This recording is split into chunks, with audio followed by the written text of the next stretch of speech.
ወደ ሮሜ ሰዎች ምዕራፍ 4 እንግዲህ በሥጋ አባታችን የሆነ አብርሃም ምን አገኘ እንላለን? አብርሃም በሥራ ጸድቆ ቢሆን የሚመካበት አለውና፣ ነገር ግን በእግዚአብሔር ዘንድ አይደለም። መጽሐፍስ ምን አለ? አብርሃም እግዚአብሔርን አመነ፣ ጽድቅም ሆኖ ተቆጠረለት። ለሚሰራ ደሞዝ እንደ ዕዳ ነው እንጂ እንደ ጸጋ አይቆጠርለትም። ነገር ግን ለማይሰራ ኃጢአተኛውንም በሚያጸድቅ ለሚያምን ሰው እምነቱ ጽድቅ ሆኖ ይቆጠርለታል። እንደዚህ ዳዊት ደግሞ እግዚአብሔር ያለ ሥራ ጽድቅን ስለሚቆጥርለት ስለ ሰው ብፅዕና ይናገራል እንዲህ ሲል፣ አመፃቸው የተሰረየላቸው ኃጢአታቸውም የተከደነላቸው ብፁዓን ናቸው። ጌታ ኃጢአቱን የማይቆጥርበት ሰው ብፁዕ ነው። እንግዲህ ይህ ብፅዕና ስለ መገረዝ ተነገረ ወይስ ደግሞ ስላለመገረዝ?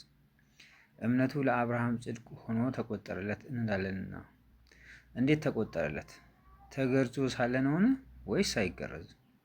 ተገርዞስ አይደለም፣ ሳይገረዝ ነበር እንጂ።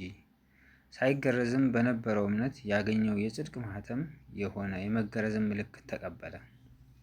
ይህም እነርሱ ደግሞ ጻድቃን ሆነው ይቆጠሩ ዘንድ ሳይገረዙ ለሚያምኑ ሁሉ አባት እንዲሆን ነው። ለተገረዙትም አባት እንዲሆን ነው። ይኸውም ለተገረዙት ብቻ አይደለም፣ ነገር ግን አባታችን አብርሃም ሳይገረዝ የነበረውን የእምነቱን ፍለጋ ደግሞ ለሚከተሉ ነው። የዓለምም ወራሽ እንዲሆን ለአብርሃምና ለዘሩ የተሰጠው የተስፋ ቃል በእምነት ጽድቅ ነው እንጂ በሕግ አይደለም። ከሕግ የሆኑትስ ወራሾች ከሆኑ እምነት ከንቱ ሆነዋል፣ የተስፋውም ቃል ተሽሯል። ሕጉ መቅሰፍትን ያደርጋልና፣ ነገር ግን ሕግ በሌለበት መተላለፍ የለም። ስለዚህ ከሕግ ብቻ ሳይሆን ከአብርሃም እምነት ደግሞ ለሆነ ለዘሩ ሁሉ የተስፋው ቃል እንዲጸና እንደ ጸጋ ይሆን ዘንድ በእምነት ነው።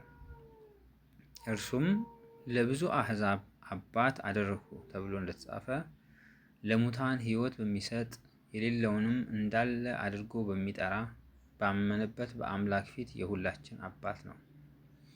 ዘርህ እንዲሁ ሊሆን ነው እንደተባለ ተስፋ ባልሆነው ጊዜ የብዙ አሕዛብ አባት እንዲሆን ተስፋ ይዞ አመነ።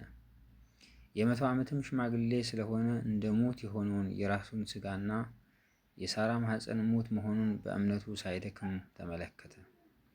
ለእግዚአብሔርም ክብር እየሰጠ የሰጠውንም ተስፋ ደግሞ ሊፈጽም እንዲችል አጥብቆ እየተረዳ በእምነት በረታ እንጂ በአለማመን ምክንያት በእግዚአብሔር ተስፋ ቃል አልተጠራጠረም። ስለዚህ ደግሞ ጽድቅ ሆኖ ተቆጠረለት። ነገር ግን ተቆጠረለት የሚለው ቃል ስለ እርሱ ብቻ የተጻፈ አይደለም፣ ስለ እኛም ነው እንጂ። ስለ በደላችን አሳልፎ የተሰጠውን እኛን ስለ ማጽደቅም የተነሳውን ጌታችንን ኢየሱስን ከሙታን ባስነሳው ለምናምን ለእኛ ይቆጠርልን ዘንድ አለው።